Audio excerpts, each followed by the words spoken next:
Hello friends, once again welcome to Himguru knowledge point YouTube channel. Friends, Himachal Pradesh junior office assistant की तैयारी के लिए जो ऑनलाइन क्लासेस की सीरीज चली हुई है उसकी आज की ऑनलाइन क्लास जो है आ चुकी है।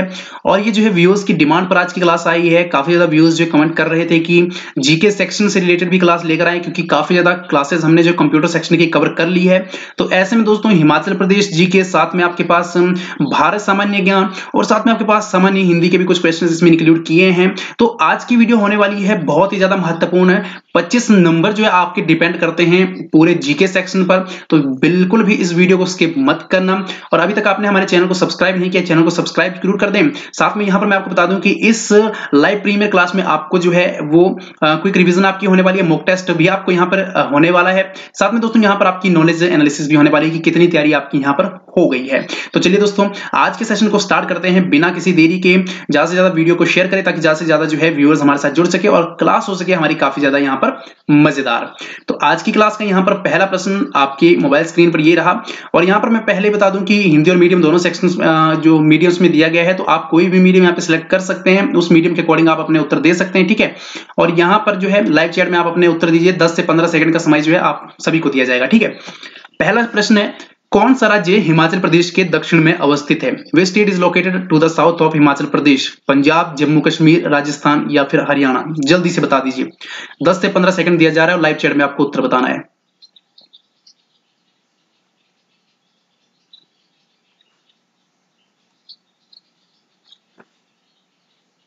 तो इसका सही उत्तर आपके पास रहेगा डी, हरियाणा। हरियाणा जो है हिमाचल प्रदेश के वो दक्षिण में अवस्थित है, ठीक है।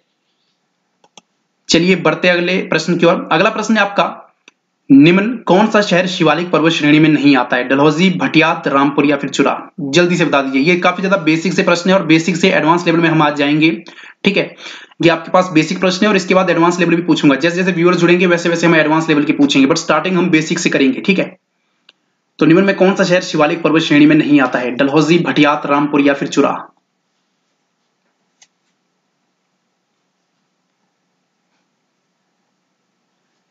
तो इसका सही उत्तर आपके पास रहेगा सी, रामपुर जो है आपके पास शिवालिक श्रेणी में नहीं आता है, ठीक है। चलिए बढ़ते अगले प्रश्न की ओर। अगला प्रश्न है, कुमारवा झील हिमाचल प्रदेश के किस जिले में है? कुल्लू में, मंडी में, सोलन में या फिर हमीरपुर? कुमारवा झील जल्दी से बता दीजिए।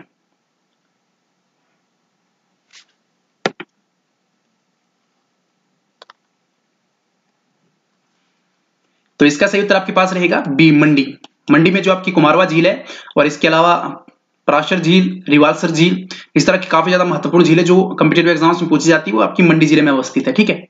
चलिए बढ़ते अगले प्रश्न की ओर। अगला प्रश्न है, Sach pass is located in which of the following districts of Himachal Pradesh? Sach का दर्रा हिमाचल प्रदेश के किस जिले में आता है? मंडी, किन्नौर, शिमला या फिर चंबा में? जल्दी से बता दीजिए उत्तर अपने।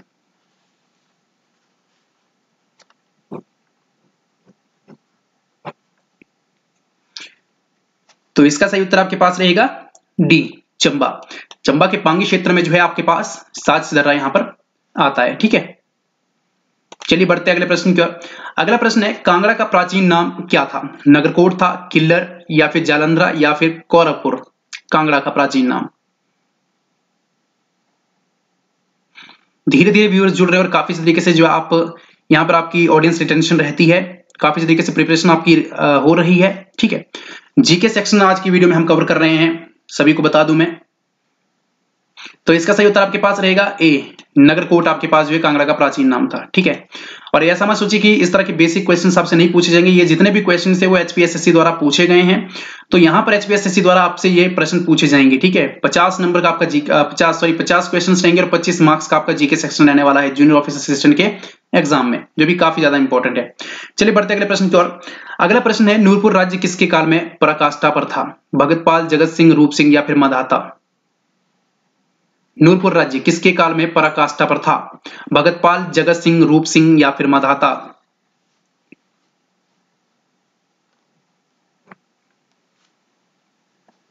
तो इसका सही उत्तर आपके पास रहेगा बी, जगत सिंह। काफी अच्छे तरीके से सभी जो है उत्तर दे रहे हैं, ठीक है। अगला प्रश्न है, 1200 ईस्वी में के आसपास किसने मंडी राज्य की स्थापना की थी? 1200 ईस्वी के आसपास किसने मंडी राज्य की स्थापना की थी? बाहुसेन ने, वीरसेन ने, कल्याण सेन ने या इनमें से कोई नहीं? ध्यान रखिए यहां पर मंडी राज्य की बात हो रही है, ठीक है, और यहाँ पे 1200 ईस्वी के आसपास।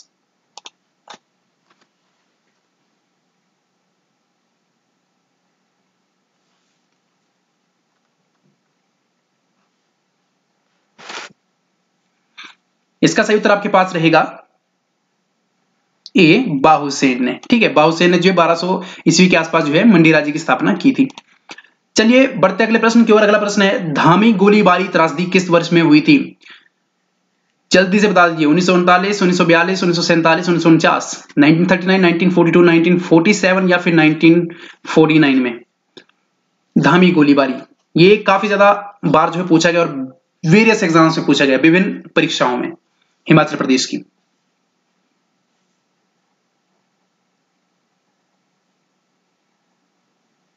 तो इसका सही उत्तर आपके पास रहेगा 1939 में। 1939 में धामी गोलीकांड जो है हुआ था। बढ़ते हैं हम अगले प्रश्न की ओर। अगला प्रश्न है, श्री गोपाल मंदिर जो है वो अवस्थित है बिलासपुर में, कुल्लू में, चंबा में या फिर सोलन में? किस जिले में अवस्थित है श्री गोपाल मंदिर? जल्दी से बता दीजिए।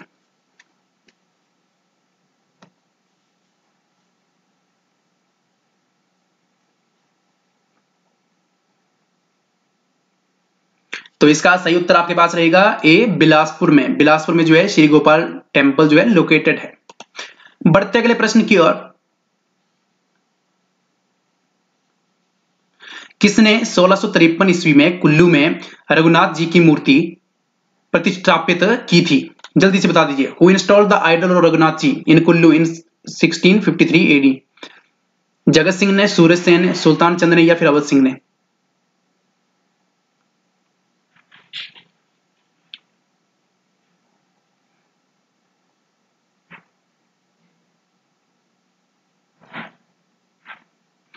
इसका सही उत्तर आपके पास रहेगा ए, जगत सिंह ने। ठीक है, जगत सिंह ने जो है इंस्टॉल करवाई थी जो आपके पास कुल्लू में रघुनाथ जी की मूर्ति। चलिए बढ़ते अगले प्रश्न की ओर। अगला प्रश्न है, बेतास लाहौल क्षेत्र के व्यवसायिक नर्तक हैं, पुजारी हैं, विद्वान पुरुष हैं या फिर योद्धा हैं? जल्दी से बता दीजिए। बेतास क्या है लाहौल एरिया में? प्रोफेशनल डांसर्स हैं, ठीक है, या फिर पुजारी हैं या फिर विद्वान पुरुष हैं या फिर योद्धा हैं? जल्दी से बताइए।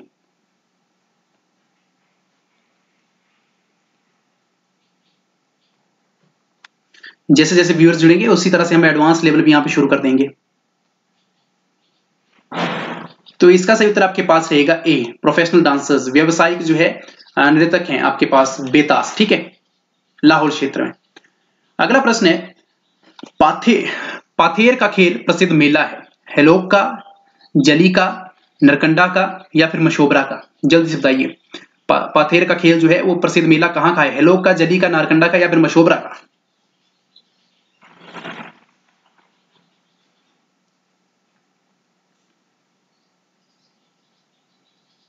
तो इसका सही उत्तर आपके पास रहेगा ए, हेलोक का। ठीक है, हेलोक का जो है वो प्रसिद्ध मेला है पाथेर का खेल।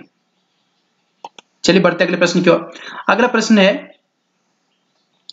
तिब्बती चिकित्सा और खगोलीय संस्थान अवस्थित है रिवाल्सर में, धर्मशाला में, रेणुका में या फिर मणिकर्ण में? जो Tibetan medical and astrological institute आपका है वो हिमाचल प्रदेश के किस स्थान पर है? इसमें से रिवाल्सर में है, धर्मशाला में है, रेणुका में है या फिर मणिकर्ण में है? जल्दी से बता दीजिए उत्तर।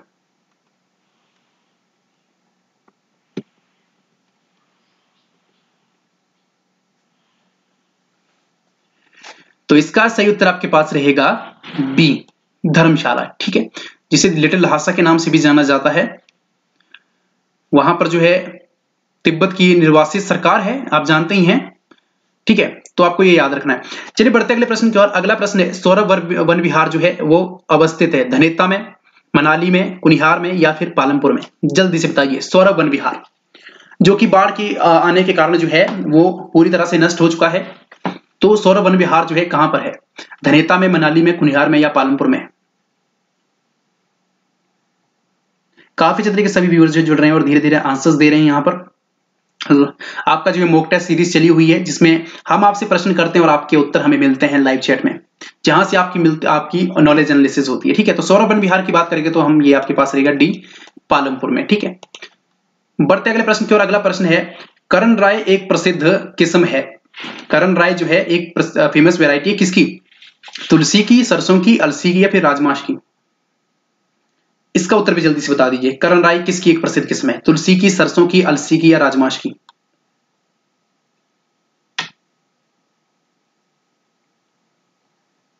तो चलिए इसका सही उत्तर जान लेते हैं। इसका सही उत्तर आपके पास रहेगा बी, मस्टर्ड की। सरसों की जो है वो काफी ज्यादा फेमस किस्म है करण राय। ठीक है, चलिए बढ़ते हैं अगले प्रश्न की ओर। अगला प्रश्न है आपके पास, किस खिलाड़ी ने पुस्तक अनस्टॉपेबल माई लाइफ सो फार लिखी है? जल्दी से बता दीजिए कि किस खिलाड़ी ने पुस्तक अनस्टॉपेबल माई लाइफ सो फार लिखी है?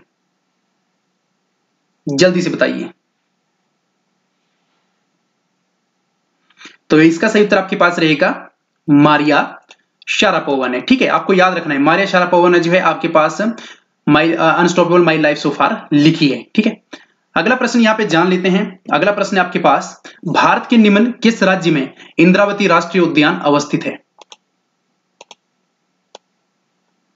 भारत के किस राज्य में इंद्रावती राष्ट्रीय उद्यान अवस्थित है? मध्य प्रदेश में, छत्तीसगढ़ में, राजस्थान में या फिर उत्तर प्रदेश में? जल्दी से बताइए।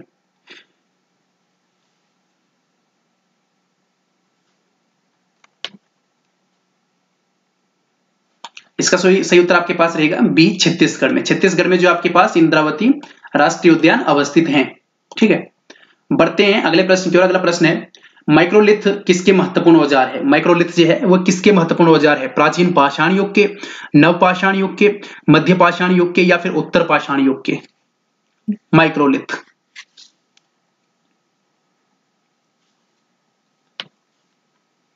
इतिहास से संबंधित महत्वपूर्ण प्रश्न है, लाइव चैट में अपना उत्तर दीजिए। तो माइक्रोलिथ की अगर हम बात करें तो ये आपके पास उत्तर पाषाण युग के महत्वपूर्ण औजार हैं। ठीक है, आपको याद रखना है, ले स्टोन एज जो आपके पास रहती है उसके जो है काफी ज्यादा महत्वपूर्ण औजार जो है माइक्रोलिथ जिन्हें हम कहते हैं। इतिहास में आपको ये याद रखना है। ठीक है, पाषाण युग की बात यहाँ पे हो रही है। बढ़ते हैं अगले प्रश्न की ओर।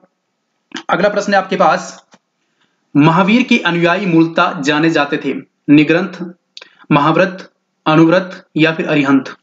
जल्दी बताइए। जो महावीर के अनुयायी होते थे मूलतः उन्हें किस नाम से जाना जाता था? निग्रंथ के या फिर महाव्रत के या अनुव्रत के या फिर अरिहंत के?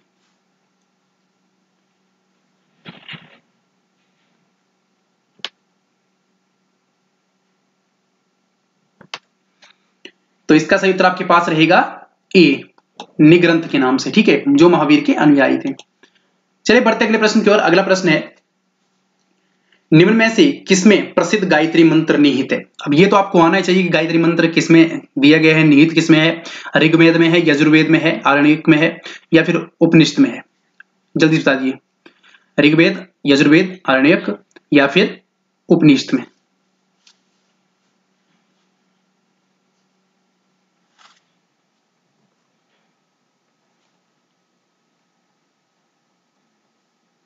तो इसका सही उत्तर आपके पास रहेगा ए, ऋग्वेद। ठीक है, ऋग्वेद में जो आपके पास गायत्री मंत्र निहित है।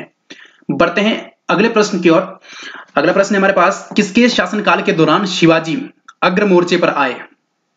ठीक है, during whose reign did Shivaji come to the forefront?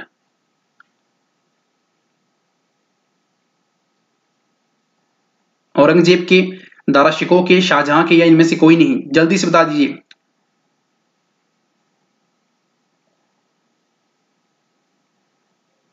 तो इसका सही उत्तर रहेगा शाहजहां। ठीक है, शाहजहां की जो है वो शासनकाल के दौरान जो है शिवाजी अग्रमोर्चे पर आए थे, यानी कि फोर फ्रंट पर।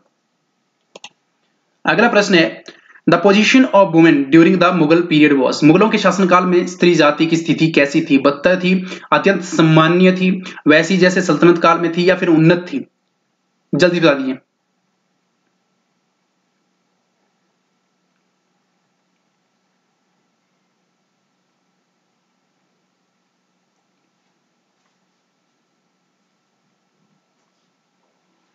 तो इसका सही उत्तर रहेगा बदतर। ठीक है, मुगलों के अगर शासनकाल में हम बात करें तो स्त्री जाति की जो स्थिति थी वो काफी ज्यादा बदतर थी। ठीक है, क्योंकि काफी ज्यादा अत्याचार जो है स्त्रियों पे किए जाते थे। आप जानते हैं कि मुगलों के शासनकाल में मुगलों ने काफी ज्यादा अत्याचार किए हैं, जैसा कि आप सभी जानते हैं। तो चलिए बढ़ते अगले प्रश्न की ओर। अगला प्रश्न है, किसके शासनकाल में मोरक्को यात्री इब्न बतूता दिल्ली आया था?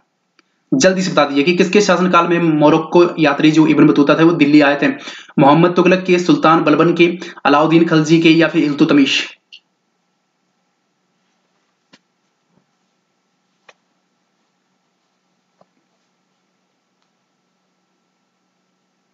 आप सभी के जो कमेंट रीड किए जाते हैं तो अच्छे से कमेंट कीजिए, ठीक है।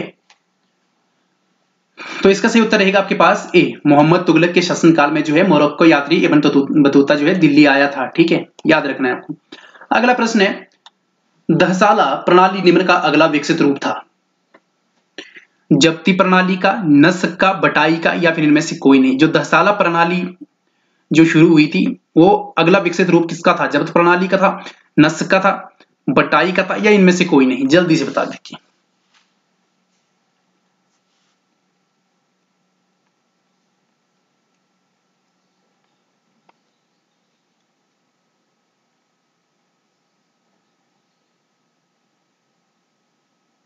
तो इसका सही उत्तर आपके पास रहेगा ए, जब्ती प्रणाली, ठीक है। जब्ती प्रणाली का जो है आपके पास अगला विकसित रूप क्या था? तहसाला, याद रखना है आपको। अगला प्रश्न है, निम्न में से कौन सन्यासी विद्रोह का अंत करने में समर्थ था?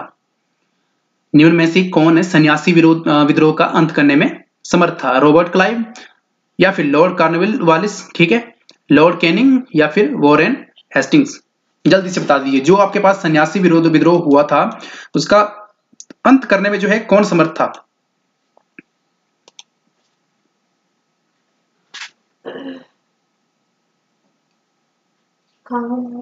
इसका सही उत्तर आपके पास रहेगा डी, वॉरेन हेस्टिंग्स। चलिए बढ़ते अगले प्रश्न की ओर। अगला प्रश्न है आपके पास, लाल बाल एंड पाल थे गर्म दलीय राष्ट्र नेता, नरम दलीय राष्ट्र नेता, आतंकवाद पर विश्वास करने वाले, या सक्रिय आतंकी? जल्दी से बता दीजिए।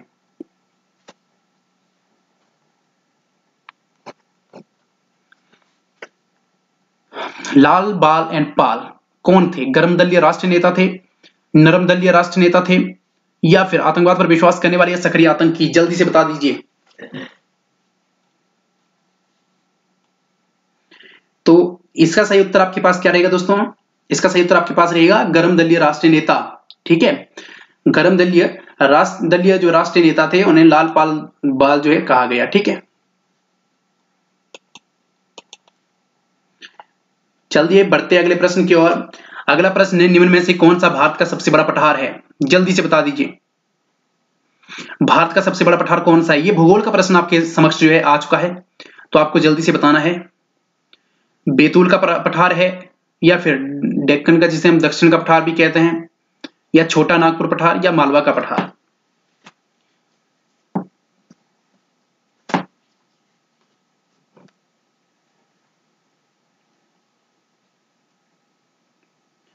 तो इसका सही उत्तर आपके पास रहेगा बी, दक्षिण का पठार जो है भारत का सबसे बड़ा पठार कहलाता है। हिमालय की महारानी है, the queen of Himalayas is कौन सी है? धौलागिरी, कंचनजंगा, नंदा देवी, या इनमें से कोई नहीं? जल्दी से बताइए। हिमालय की महारानी किसे कहा जाता है? धौलागिरी को, कंचनजंगा को, नंदा देवी को, या इनमें से कोई नहीं? ये प्रश्न काफी ज्यादा महत्वपूर्ण है, एचपीएससी द्वारा पूछे गए हैं, और ये ऐसा नहीं है कि आपसे जो है इजी एग्जाम से पूछे गए, काफी ज्यादा टफ एग्जाम्स में ये प्रश्न जो आपसे पूछे गए हैं, जहां पर जो है कट ऑफ काफी ज्यादा रही है, ठीक है। तो इसीलिए आपको बताना है हिमालय की महारानी। तो इसका सही उत्तर आपके पास रहेगा बी, कंचनजंगा। चलिए बढ़ते अगले प्रश्न की ओर। अगला प्रश्न हमारे पास, निम्न में से किस क्षेत्र में वर्षा नहीं होती है? निम्न में से किस क्षेत्र में पार्वती की वर्षा नहीं होती है? सॉरी, याद रखिए, पार्वती की वर्षा नहीं होती है। ओरोग्राफिक रेनफॉल जिसे हम कहते हैं, पश्चिमी घाट में, शिलोंग पठार में, असम घाटी में, या इनमें से कोई नहीं?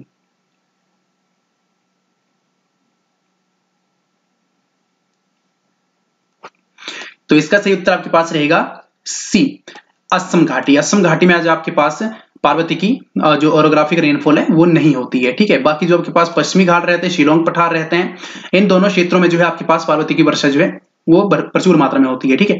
तो चलिए बढ़ते हैं अगले प्रश्न की ओर। अगला प्रश्न है आपका हमारे पास, निम्न में से कौन सा खनिज काली मिट्टी में नहीं पाया जाता है?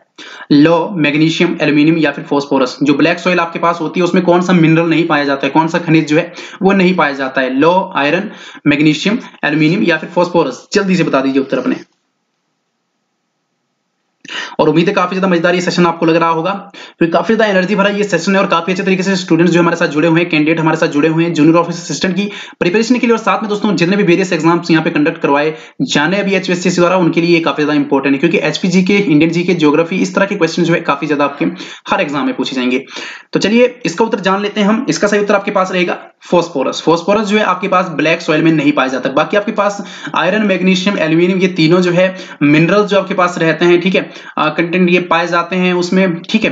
ब्लैक सॉइल जो आपके पास रहती है, और कपास की खेती के लिए ब्लैक कॉटन सॉइल आपके पास काफी ज्यादा महत्वपूर्ण रहती है, आपको ये भी याद रखना है, ठीक है। अगला प्रश्न है आपके पास, the state producing largest quantity of soybean is. सबसे अधिक मात्रा में सोयाबीन उत्पादक राज्य कौन सा है? महाराष्ट्र है, गुजरात है, राजस्थान है या फिर मध्य प्रदेश है?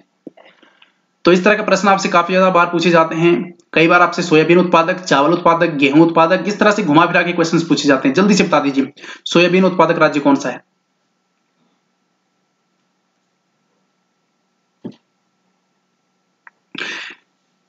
तो इसका सही उत्तर आपके पास रहेगा डी, मध्य प्रदेश। मध्य प्रदेश जो है वहां पर सबसे अधिक मात्रा में जो है सोयाबीन उगाया जाता है, और सोयाबीन उत्पादक राज्य जो है सबसे अधिक मात्रा में आपके पास मध्य प्रदेश रहेगा।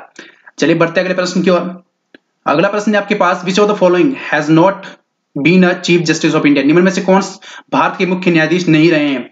RC Lahoti, GB Pattanaik, MS Gill, VN Khare. बताना है कि इनमें से कौन से जो हैं वो भारत के मुख्य न्यायाधीश नहीं रहे हैं। बाकी तीन जो है वो रहे हैं, बट इसमें से एक जो है वो नहीं रहे हैं, तो आपको वो एक बताना है। जल्दी से बता दीजिए।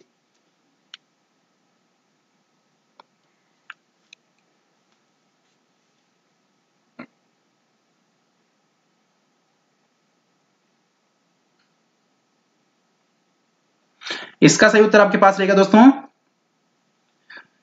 सी, एमएस गिल, ठीक है। एमएस गिल जो थे वो भारत के चीफ जस्टिस नहीं रहे थे, ठीक है, मुख्य न्यायाधीश नहीं रहे थे। बाकी आरसी लाहोटी, जीबी पटनायक और वीएन खरे जो है आपके पास भारत के मुख्य न्यायाधीश रहे हैं, ठीक है, आपको ये याद रखना है।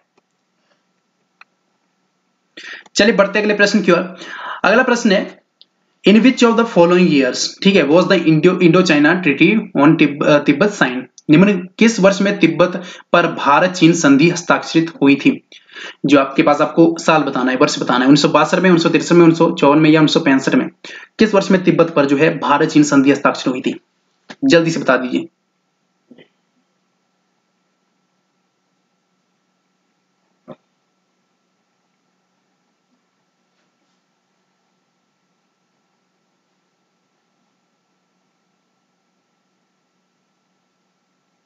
तो इसका सही उत्तर आपके पास रहेगा 1954 में। 1954 में जो है आपके पास वो तिब्बत पर जो है, तिब्बत क्षेत्र पर जो है भारत चीन संधि हस्ताक्षरित हुई थी। इसमें काफी ज्यादा प्रावधान किए गए थे, काफी ज्यादा इसमें जो है दिया गया था, वो विस्तारित रूप से भी हम चर्चा नहीं कर सकते, ठीक है। फिलहाल के लिए इतना ही आप याद रखिए, 1954 में जो है वो तिब्बत पर भारत चीन संधि हस्ताक्षरित हुई थी। अगला प्रश्न है आपके पास, चलिए अगला प्रश्न जान लेते हैं। अगला प्रश्न है, निम्न में से किसने भारत में दल विहीन लोकतंत्र की वकालत की थी? जल्दी से बताइए। निम्न में से किसने भारत में दल विहीन लोकतंत्र की वकालत की थी? जो आपके पास पार्टीलेस डेमोक्रेसी थी। महात्मा गांधी ने, एमएन रॉय ने, या फिर जयप्रकाश नारायण ने, या फिर विनोबा भावे ने? विनोबा भावे ने। जल्दी से बताइए।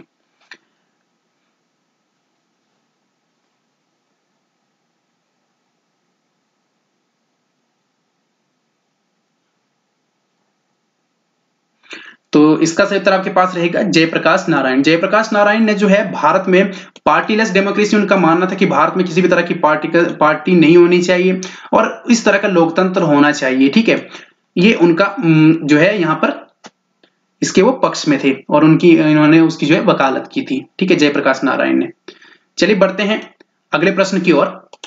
तो अगला प्रश्न यहां पर जो है हिंदी सेक्शन से है और हिंदी सेक्शन भी आपसे पूछी जाएगी, आप जानते ही हैं, ठीक है।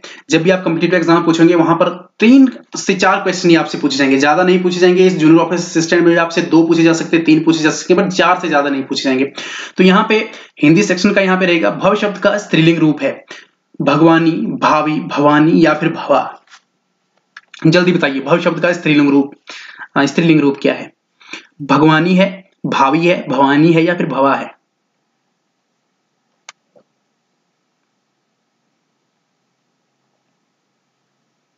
तो इसका सही उत्तर रहेगा सी, भवानी।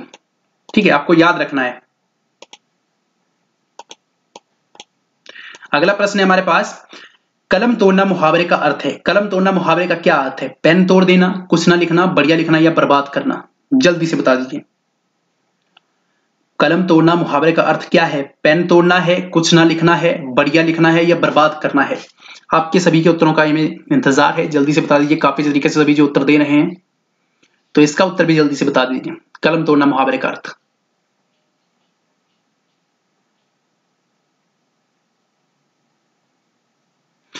तो इसका सही उत्तर आपके पास क्या रहेगा दोस्तों?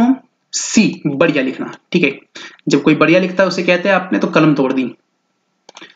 अब अगला प्रश्न है हमारे पास हिंदी सेक्शन का, तत्सम शब्द है कटोरा, कबूतर, कोयल, कर्पूर।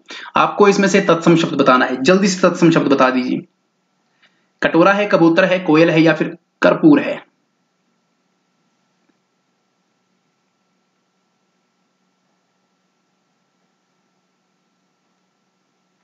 तो इसका सही उत्तर आपके पास रहेगा डी, कर्पूर। ठीक है, कर्पूर जो आपके पास यहाँ पे तत्सम शब्द है।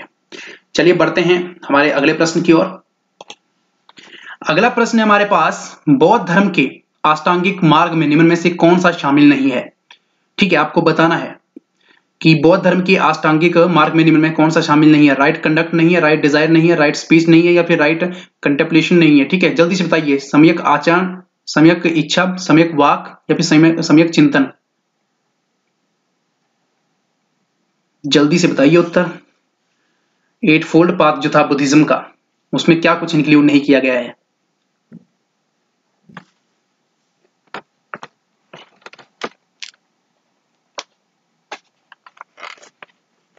तो इसका सही उत्तर आपके पास रहेगा सम्यक इच्छा, यानी कि राइट डिजायर जो है वो आपके पास जो एट फोल्ड पाथ था बुद्धिज्म का उसमें इंक्लूड नहीं किया गया था। बाकी एट फोल्ड पाथ यानी कि जो आपके पास अष्टांगिक मार्ग था उसमें राइट कंडक्ट भी था, राइट स्पीच भी थी और राइट कंटेम्पलेशन भी आपके पास इंक्लूड किया गया है। ठीक है, याद रखना है आपको। बढ़ते हैं अगले प्रश्न की ओर। अगला प्रश्न है, मेगास्थनीज निम्न में से किस राजा का राजदूत था? मेगास्थनीज के बारे में आपने सबने ही पढ़ा होगा, तो आप जल्दी बता दीजिए। सेल्यूकस का था, जो आपके पास सिकंदर रहा था उसका था, डेरियस का था या एंटियोकस का था? जल्दी से बताइए। सेल्यूकस, सिकंदर, डेरियस या फिर एंटियोकस? मेगास्थनीज।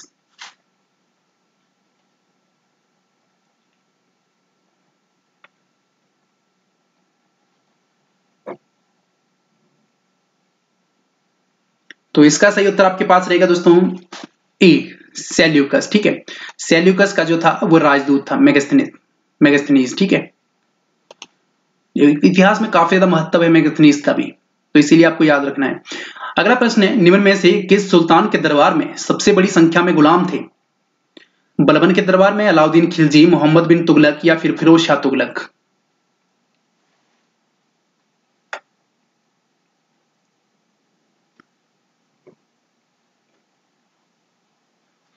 इसका सही उत्तर आपके पास रहेगा डी, फिरोज शाह तुगलक के दरबार में जो है वो सबसे बड़ी संख्या में जो है गुलाम थे। ठीक है, अगला प्रश्न है, निम्न में से किस वंश के अंतिम शासक बहादुर शाह थे? लोधी वंश के, मुगल वंश के, सैयद के या फिर इनमें से कोई नहीं? कौन सा वंश था वो जिसके अंतिम शासक जो थे वो बहादुर शाह थे? जल्दी से बताइए, बहादुर शाह के वंश का नाम बताइए।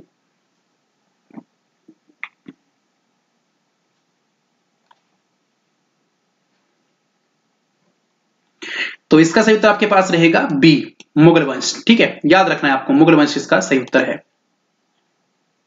अगला प्रश्न है, भारत में सबसे पहले कॉटन मिल कहां स्थापित हुई थी? सूरत में, मुंबई में, अहमदाबाद में या फिर कोयम्बतूर में? जल्दी से बताइए। कॉटन मिल जो है भारत में सबसे पहले कहां स्थापित हुई थी? सूरत में, मुंबई में, अहमदाबाद में या फिर कोयम्बतूर में? काफी अच्छे तरीके से सभी के उत्तर आ रहे हैं। हम आप सभी के कमेंट जो है रीड करते हैं, पर लाइव प्रीमियर क्लास होती है इस वजह से हम जो है आपका नाम नहीं ले पाते, बाकी कमेंट सभी के रीड किए जाते हैं। तो इसका सही उत्तर रहेगा मुंबई। मुंबई में जो है सबसे पहले कॉटन मिल जो है एस्टेब्लिश की गई थी इंडिया में, ठीक है, याद रखना है आपको। अगला प्रश्न है स्वामी दयानंद सरस्वती का मूल नाम क्या था? मूल शंकर था, अभिशंकर था, गौरी शंकर था या फिर दया शंकर था? स्वामी दयानंद सरस्वती का मूल नाम जल्दी से बता दीजिए, ओरिजिनल नेम क्या था? मूल शंकर, अभिशंकर, गौरी शंकर या फिर दया शंकर?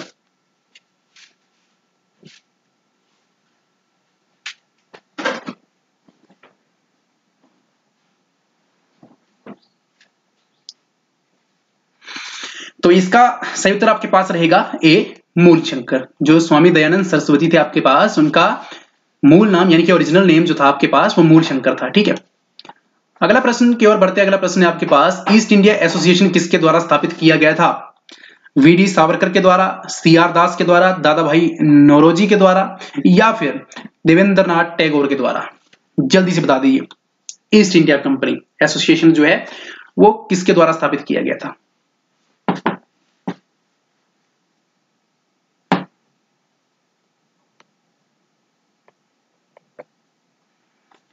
तो इसका सही उत्तर आपके पास रहेगा सी, दादा भाई नौरोजी द्वारा, ठीक है। दादा भाई नौरोजी द्वारा जो है वो ईस्ट इंडिया एसोसिएशन जो है वो स्थापित किया गया था। अगला प्रश्न है आपके पास निम्न में से कौन सी रिट अदालत में कार्यवाही की लंबितता के दौरान जारी की जाती है? Which one of the following writs is issued during the pendency of proceeding in a court? जल्दी से बताइए।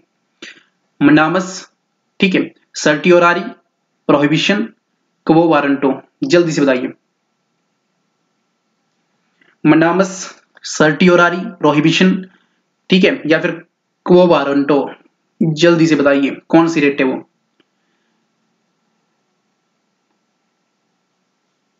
तो इसका सही उत्तर आपके पास रहेगा बी, सर्टियोरारी रिट जो है आपकी अदालत में कार्यवाही की लंबितता, यानी कि आपके पास जब अदालत की कार्यवाही है उसमें पेंडेंसी के दौरान जो है वो जारी की जाती है, सर्टियोरारी, ठीक है।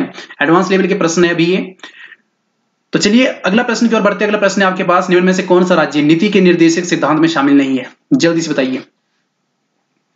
निम्न में से कौन सा राज्य नीति के निर्देशक सिद्धांत में शामिल नहीं है? शराब का निषेध, कार्य का अधिकार, समान कार्य के समान वेतन, सूचना का अधिकार? जल्दी से बताइए।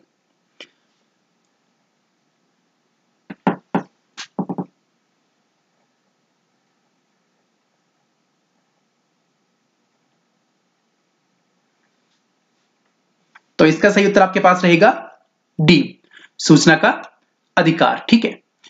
यहां पर स्टेट पॉलिसीज होती हैं जिसके अंदर जो है डायरेक्टिव प्रिंसिपल्स रहते हैं, ठीक है। राज्य नीति जो आपके पास रहती है उसके कुछ निर्देशक सिद्धांत होते हैं और उन निर्देशक सिद्धांतों में अगर हम बात करें तो कार्य का अधिकार भी आता है, शराब का निषेध भी, समान कार्य के लिए समान वेतन भी आता है। बस सूचना का अधिकार जो है वो स्टेट पॉलिसी के जो ये डायरेक्टिव प्रिंसिपल्स रहते हैं इसके अंडर नहीं आता है, ठीक है। आपको ये याद रखना है। चलिए बढ़ते अगले प्रश्न की ओर। अगला प्रश्न है भारत के राष्ट्रपति को किसके द्वारा अभियोगित किया जाता है? लोकसभा के द्वारा, संसद, भारत के मुख्य न्यायाधीश या इनमें से कोई नहीं? जल्दी से बताइए भारत के राष्ट्रपति को किसके द्वारा अभियोगित किया जाता है? लोकसभा, संसद, भारत के मुख्य न्यायाधीश या इनमें से कोई नहीं?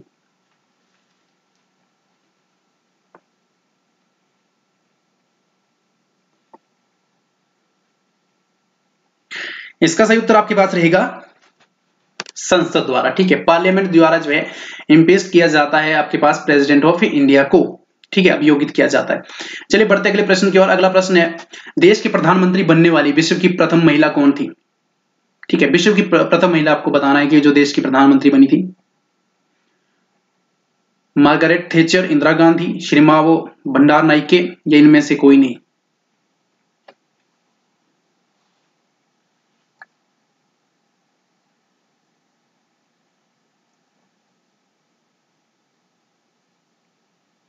चलिए तो इसका सही उत्तर आपके पास है सी, श्रीमावो भंडार नाइके, ठीक है। यहां पे प्रश्न पूछा गया है किसी देश की प्रधानमंत्री बनने वाली विश्व की प्रथम महिला कौन थी, ठीक है।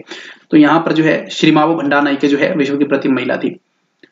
तो अगला प्रश्न है आपके पास भारत में सबसे बड़ा लोकसभा का चुनाव क्षेत्र है, विस्तार अनुसार ये पूछा गया है, ठीक है, एरिया वाइज पूछा गया है, पॉपुलेशन वाइज नहीं है, तो आपको याद रखना है। तो भारत में सबसे बड़ा जो है विस्तार अनुसार लोकसभा का चुनाव क्षेत्र कौन सा है? कांगड़ा, लद्दाख, कच्छ या फिर भीलवाड़ा? जल्दी से बताइए, काफी ज्यादा महत्वपूर्ण ये प्रश्न है।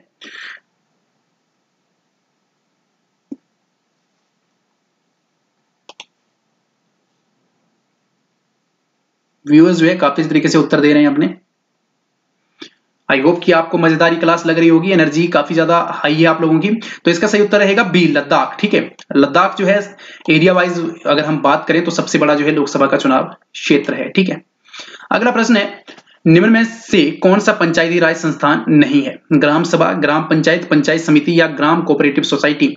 जो पंचायती राज संस्थान है उसमें इसमें से कौन सा नहीं है? ग्राम सभा नहीं है, ग्राम पंचायत नहीं, ग्राम जो पंचायत समिति या फिर ग्राम कोऑपरेटिव सोसाइटी। जल्दी से बता दीजिए। और ये भी काफी ज्यादा सिंपल सा प्रश्न है। पंचायती चुनावों में जो आपके पास पंचायती राज चुनाव हुए थे उसमें आपने देखा ही होगा, सुना ही होगा, तो जल्दी से बता दीजिए।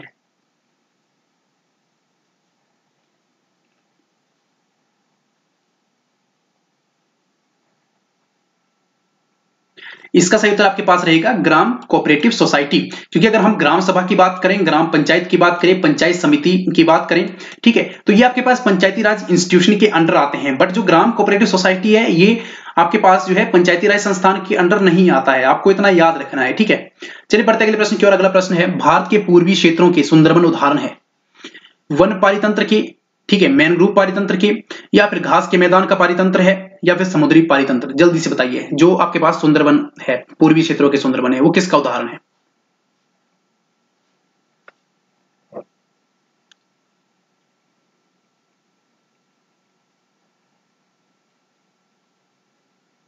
जी, सभी अच्छे तरीके से यहाँ पे उत्तर दे रहे हैं।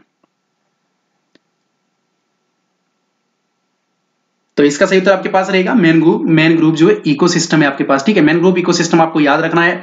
जो आपके पास सुंदरबन जो रहते हैं, सुंदरबन जो है, ठीक है, पूर्वी क्षेत्र के, वो जो है मैनग्रोव इकोसिस्टम का उदाहरण है, यानी कि मैनग्रोव जो पारितंत्र है। चलिए बढ़ते अगले प्रश्न की ओर। अगला प्रश्न है, भारत में हरित क्रांति ने योगदान दिया है, किसमें योगदान दिया है भारत में जो हरित क्रांति है? ठीक है, आंध्र प्रदेश असमता से, इंटरक्रॉप असमता से, या फिर इंटर क्लास असमता से, उपरोक्त सभी।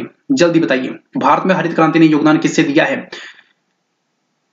आपके ऑप्शंस मैंने बता दिए, आपको लाइव चैट में बताना है जल्दी से, और आप अपनी मोबाइल स्क्रीन पर भी ऑप्शंस जो है यहाँ पे रीड आउट कर सकते हो।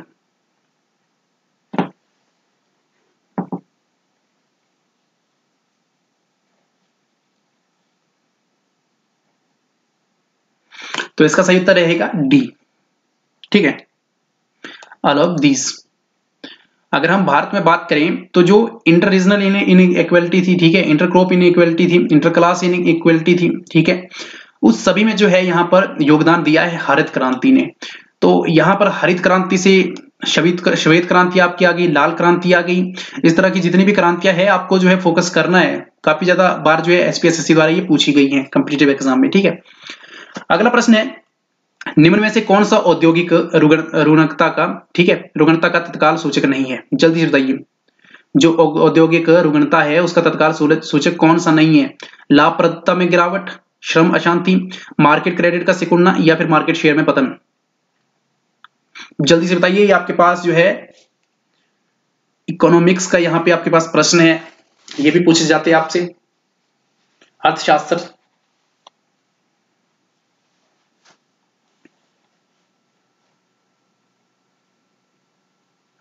तो इसका सही उत्तर आपके पास रहेगा मार्केट शेयर में पतन। ठीक है, डिक्लाइन इन मार्केट शेयर, आपको याद रखना है। मार्केट शेयर में पतन जो है औद्योगिक रुग्णता का जो तत्काल सूचक नहीं है। अगला प्रश्न है, भारत में अधिक बहुराष्ट्रीय कंपनियों को प्रोत्साहित करना डैश नीति को बढ़ावा देता है? कौन सी नीति को बढ़ावा देना है? भारत में जो है अधिक जो है बहुराष्ट्रीय कंपनी को प्रोत्साहित करना, वैश्वीकरण को, उदारीकरण को, निजीकरण को, या फिर उपरोक्त सभी।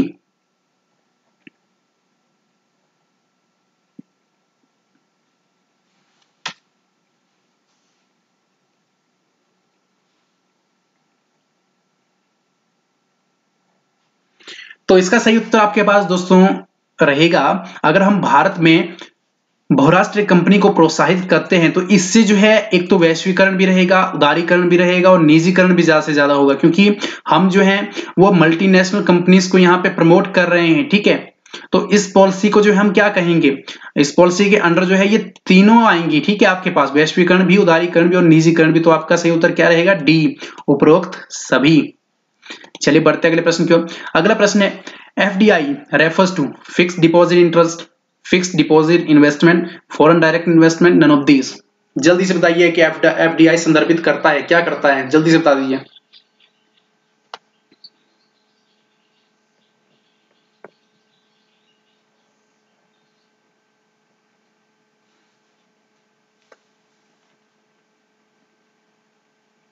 काफी तरीके से सभी के आंसर आ रहे हैं और हम सभी के आंसर जो है रीड कर रहे हैं अच्छे तरीके से। सभी जो है काफी सही उत्तर दे रहे हैं, ऑलमोस्ट सभी जो है वो सही उत्तर दे रहे हैं। तो इसका सही उत्तर आपके पास रहेगा फॉरेन डायरेक्ट इन्वेस्टमेंट। ठीक है, फॉरेन डायरेक्ट इन्वेस्टमेंट जो है आपके पास एफडीआई कहलाता है। अगला प्रश्न है, the Exim bank of India was established in, Bharat की एक्सिम जो बैंक थी वो स्थापित की गई थी, कब की गई थी एक्सिम बैंक? 1964 में, 1976 में, 1980 में या फिर 1982 में?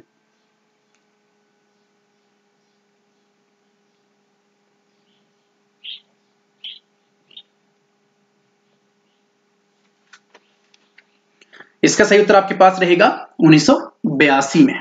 ठीक है, एक्सिम बैंक जो है 1982 में आपके पास स्थापित किया गया था। अगला प्रश्न है, आयात निर्यात के कर को कहते हैं, the tax on import and export, जो इंपोर्ट और एक्सपोर्ट पर कर लगता है, टैक्स लगता है, उसे क्या कहते हैं? आयकर कहते हैं, ट्रेड कर कहते हैं, कस्टम ड्यूटी कहते हैं या फिर एक्साइज ड्यूटी कहते हैं? जल्दी से बताइए क्या कहते हैं? Income tax, trade tax, custom duty या एक्साइज ड्यूटी? ये आपको पता होना चाहिए।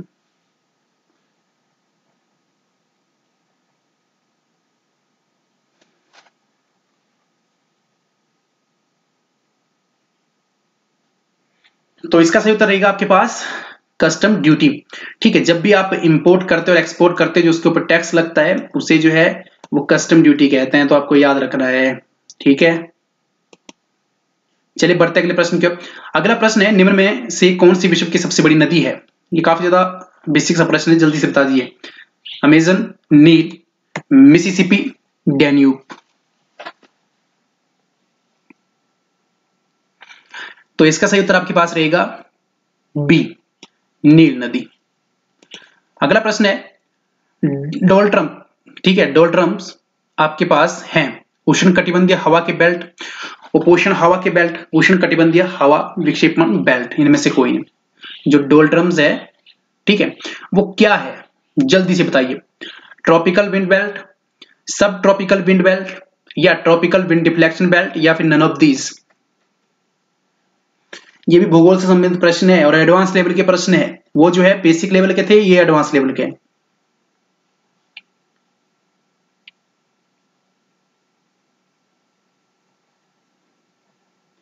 इसका सही उत्तर आपके पास रहेगा ट्रॉपिकल विंड बेल्ट, यानी कि उष्ण कटिबंधीय हवा के बेल्ट हैं। उष्ण कटिबंधीय हवा के बेल्ट को जो है हम क्या कहते हैं? डोलड्रम्स कहते हैं, आपको याद रखना है। चलिए बढ़ते अगले प्रश्न की ओर। अगला प्रश्न है, वातावरण की नमी को मापने के लिए किस साधन का इस्तेमाल होता है? Which instrument is used for measuring humidity of atmosphere? Barometer को, एनेमोमीटर को, थर्मोमीटर को या फिर हाइग्रोमीटर को? जल्दी बताइए।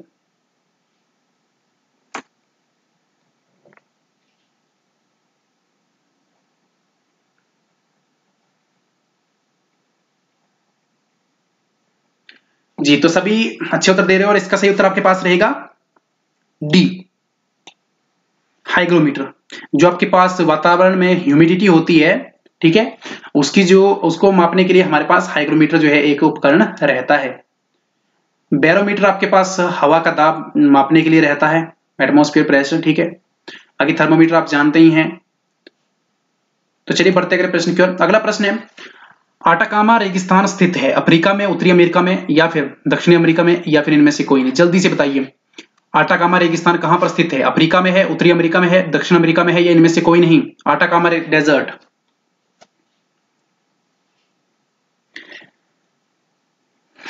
तो इसका सही उत्तर आपके पास रहेगा सी, साउथ अमेरिका में, यानी कि दक्षिण अमेरिका में जो है आटाकामा डेजर्ट है आपका। अगला प्रश्न है आपके पास, निम्न में से कौन सी नदी भारत के क्षेत्र में आरंभ नहीं होती है? ब्रह्मपुत्र, महानदी, गंगा या फिर सतलुज? जल्दी बताइए कि कौन सी नदी जो है भारत के क्षेत्र में आरंभ नहीं होती है? ब्रह्मपुत्र नहीं होती है, महानदी या फिर गंगा या फिर सतलुज?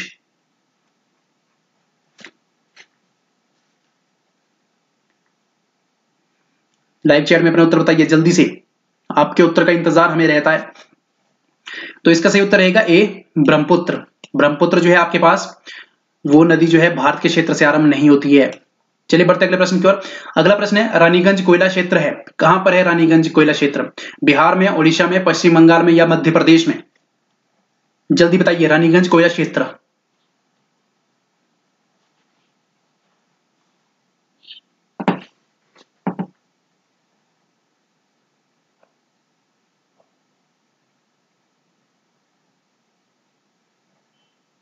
तो इसका सही उत्तर आपके पास रहेगा सी, पश्चिम बंगाल में। ठीक है, पश्चिम बंगाल में जो है आपके पास रानीगंज कोयला क्षेत्र है। अगला प्रश्न है Tarapur Tarapur nuclear station is located इन। तारापुर नाभिकीय स्टेशन कहां स्थित है? महाराष्ट्र, ओडिशा, उत्तर प्रदेश, तमिलनाडु। और मैं बता दूं तारापुर नाभिकीय स्टेशन का ये प्रश्न जो है अभी हाल ही के जो एग्जाम हुए उसमें भी पूछा गया है, तो आपको यहाँ पे याद रखना है।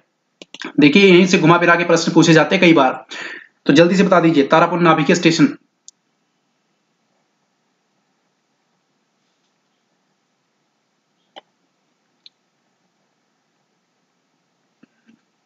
तो ये आपके पास ए महाराष्ट्र में है। ठीक है, अगला प्रश्न है भारत में बड़े पैमाने पर शुष्क खेती की जाती है। दक्षिण पठार, गंगा के मैदान में या फिर कोरमंडल मैदान में, ये इनमें से कोई नहीं। कहां पर की जाती है सबसे शुष्क खेती भारत में बड़े पैमाने पर? दक्षिण के पठार, गंगा मैदान में या फिर कोरमंडल मैदान में या इनमें से कोई नहीं?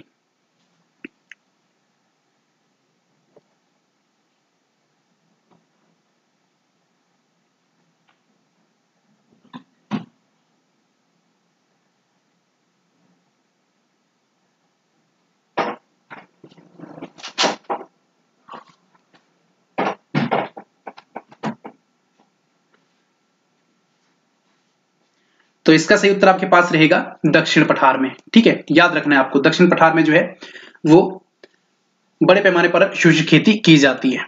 अगला प्रश्न है एक्सरेज, एक्सरे किरणें किसकी धाराएं हैं? इलेक्ट्रॉन्स की, फोटॉन्स की, प्रोटॉन्स की या इनमें से कोई नहीं? जल्दी से बताइए, जनरल साइंस का सामान्य विज्ञान का प्रश्न है। एक्सरे किरणें जो है किसकी धाराएं हैं? इलेक्ट्रॉन्स की, फोटॉन्स की, प्रोटॉन्स की या इनमें से कोई नहीं?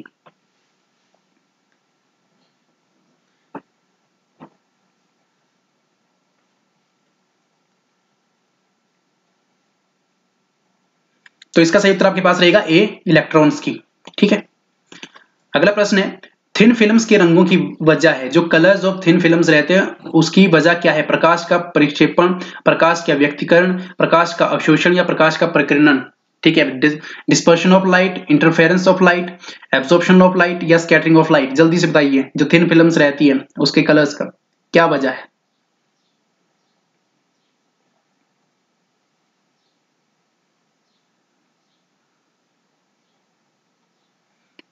तो इसका सही उत्तर आपके पास है प्रकाश का व्यक्तीकरण, यानी कि इंटरफेरेंस ऑफ लाइट जो है आपके पास थिन फिल्म्स में आपके पास कलर्स का रीजन रहता है। ठीक है, कलर जो है थिन फिल्म्स में उसकी वजह से होता है, इंटरफेरेंस ऑफ लाइट की वजह से।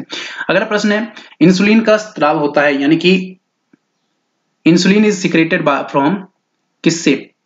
अग्नाशय, यकृत, थायराइड, एड्रेनल ग्रंथि? जल्दी बताइए, इंसुलिन का स्राव कहां होता है? अग्नाशय, यकृत, थायराइड, एड्रेनल ग्रंथि?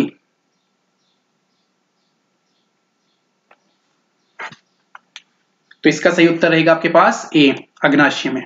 ठीक है, याद रखना है आपको। चलिए बढ़ते अगले प्रश्न की ओर। अगला प्रश्न है beri beri is cause due to, beri beri होने की वजह है विटामिन ए है, विटामिन बी है, विटामिन सी है या फिर विटामिन डी है? ये तो काफी ज्यादा सरल सा प्रश्न है, बेरी बेरी किसकी वजह से होता है आपने पढ़ा ही है, तो जल्दी से बता दीजिए। इसका सही उत्तर आपके पास क्या रहेगा? Vitamin B. ठीक है, विटामिन बी। अगला प्रश्न है litmus is obtain from, litmus किससे प्राप्त होता है? बैक्टीरिया से, कवक से, शैवाल से या फिर लाइकेन से? लिटमस के बारे में आपने पढ़ा ही होगा, लाल लिटमस, नीला लिटमस, इस तरह से आप पढ़ते ही हैं। ठीक है, 10वीं लेवल तक ये पूछे गए हैं प्रश्न, ज्यादा इसमें हायर लेवल के नहीं है, जनरल साइंस है, सामान्य विज्ञान है, आप जानते हैं कि पूछे ही जाएंगे। तो जल्दी बताइए लिटमस किससे प्राप्त होता है?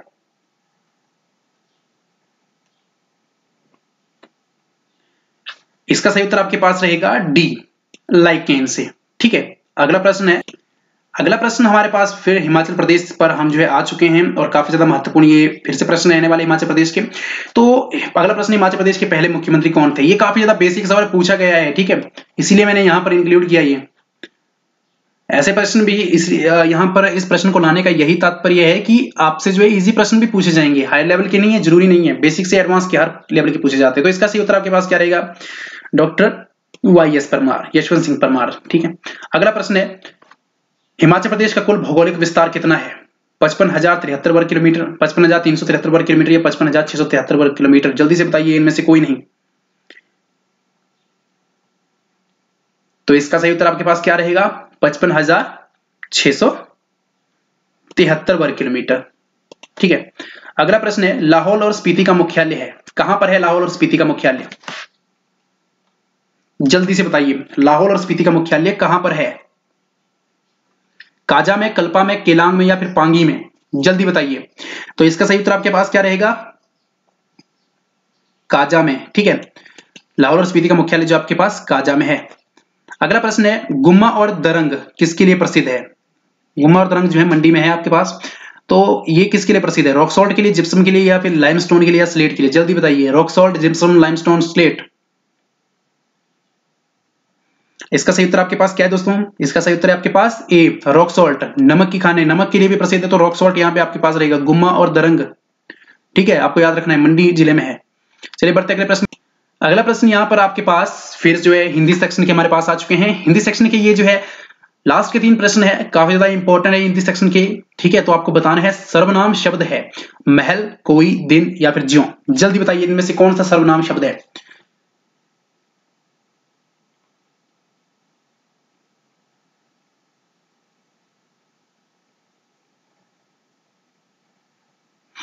तो चलिए, यहां पर इसका सही उत्तर रहेगा कोई, क्योंकि कोई में दोस्तों आपके पास यहां पर जो है संज्ञा के स्थान पर प्रयुक्त होते हैं सर्वनाम शब्द, आप जानते ही हैं। तो कोई की जगह कोई संज्ञा भी हो सकती है, किसी व्यक्ति का नाम भी हो सकता है। ठीक है, तो आपको यहां पर याद रखना है। अगला प्रश्न है, शक्तिहीन में समास है, शक्तिहीन में कौन सा समास है? अव्ययीभाव समास है, तत्पुरुष है या फिर द्वंद्व है या फिर बहुब्रीहि है? जल्दी से इसका भी उत्तर बता दीजिए, शक्तिहीन में समास कौन सा है? अव्ययीभाव, तत्पुरुष, द्वंद्व या फिर बहुब्रीहि?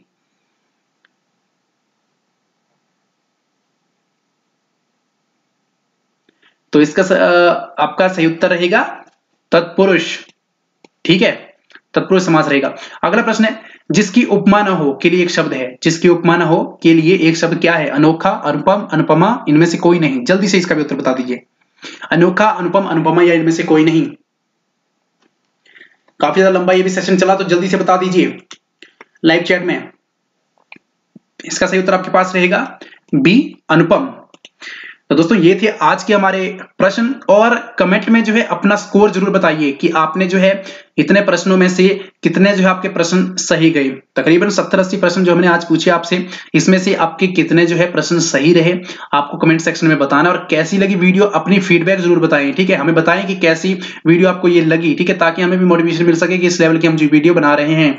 बाकी दोस्तों यहाँ पर जो है बेसिक से एडवांस लेवल के हमने पूछे, हिमाचल जी के काफी ज्यादा बेसिक था, बाकी जो अदर जी के था आपके पास वो काफी ज्यादा एडवांस लेवल का था। उम्मीद करता दोस्तों यहाँ पर वीडियो आपको अच्छी लगी होगी, लाइव प्रीमियर क्लास आपको अच्छी लगी होगी। तो नेक्स्ट क्लास भी हम जो है वो जीके या फिर कंप्यूटर सेक्शन की आपके लिए लेकर आएंगे। ठीक है, एग्जाम से पहले हम जितना हो सके आपकी प्रिपरेशन जो है करवाते रहेंगे। उम्मीद करता हूँ ये आपको क्लास अच्छी लगी होगी, तो ज्यादा से ज्यादा अपने दोस्तों के साथ शेयर करें, वीडियो को लाइक करें, और मिलते हैं नेक्स्ट वीडियो में। तब तक के लिए बाय, धन्यवाद, जय हिंद, जय भारत।